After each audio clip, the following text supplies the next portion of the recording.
All right, today we are tackling the A part of Piney Woods. This is a simplified version of the tune, so if it's not exactly what Dwight or I am playing in the video, that's okay. We're just going to start simply. I'm going to walk you through a skeletal version of the A part, and then I'm going to talk a little bit about the stuff that's really difficult. I'm providing tab for you to download below, so check that out.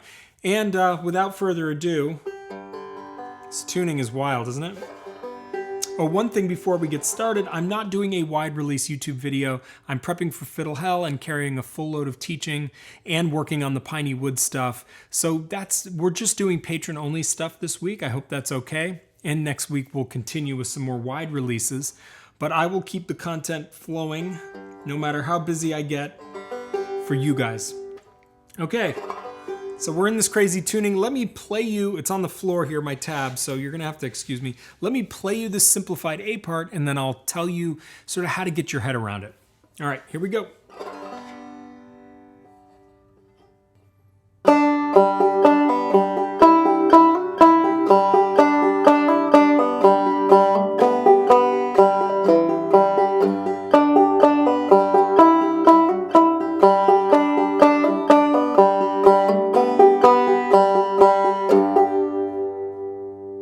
All right, let me go a little bit faster.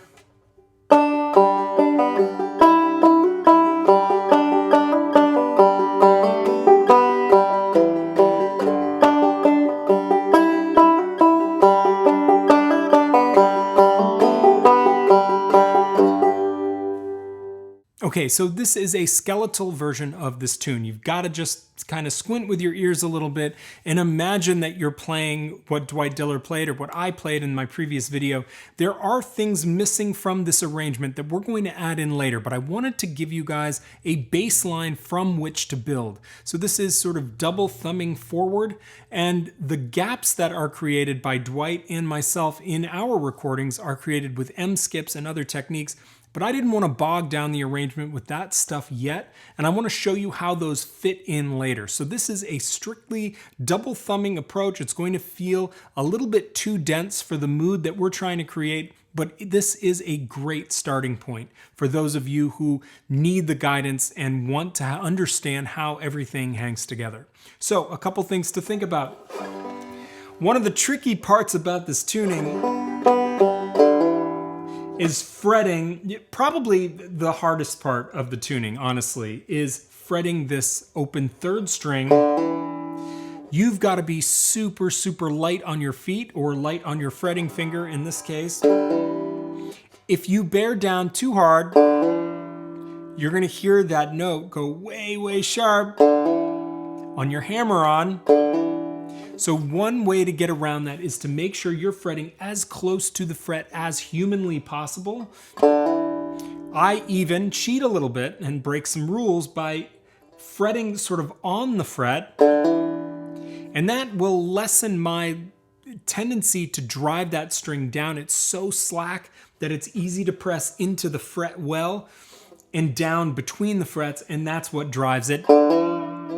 Woof, so easy to do that. So when you fret that third string on your second fret, be close to the fret and just know it's coming. See it as an obstacle that you've got to face downstream and be aware that it's coming at you like a fork or a bend in the river that you're paddling in, and you need to be aware that there is an obstacle there.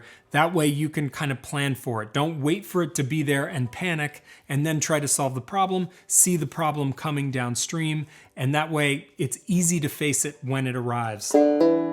So that's one of the hardest parts of playing this A part. The other difficulty is, if you notice by looking at the tab, on measure 1, 2, 3, 4, the fourth measure in this part is a 2/4 measure. So there are only 2 downbeats in the measure. That's one of the reasons why this sounds so crooked. I think, as Dwight said, it's crookeder than a corkscrew, which is correct, because not only do we have this fourth measure that's 2 in 2/4, which is weird because the rest of it I'm counting in 4/4, but the whole A part really is 5 measures long. So it's a 5 measure long part with a 2/4 measure in there. It's really wacky and weird. but that's what makes it sound so intriguing. One of the things that makes it sound so intriguing. So just be aware that we're counting 1, 2, 3, 4, 1, 2, 3, 4, 1, 2, 3, 4, 1, 2, 1, 2, 3, 4, 1, 2, 3, 4, then you're back up at the top.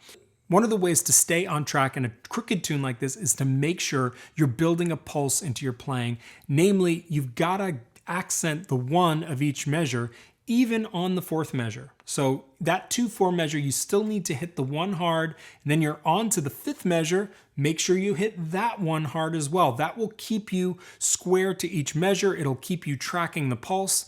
And then you can depart from that eventually once you get the feel of having a 2-4 measure and 5 measures that carry you through the A part until the repeat. Track the pulse. It's really critical. Okay, that's it for today. We will be diving into the B part next week. I'm really looking forward to it. The B part is really where things get crazy. We have a lot to talk about with this tune. I'm really looking forward to doing that with you. And I will see many of you this week at Fiddle Hell. And thank you for joining me on Banjo Quest.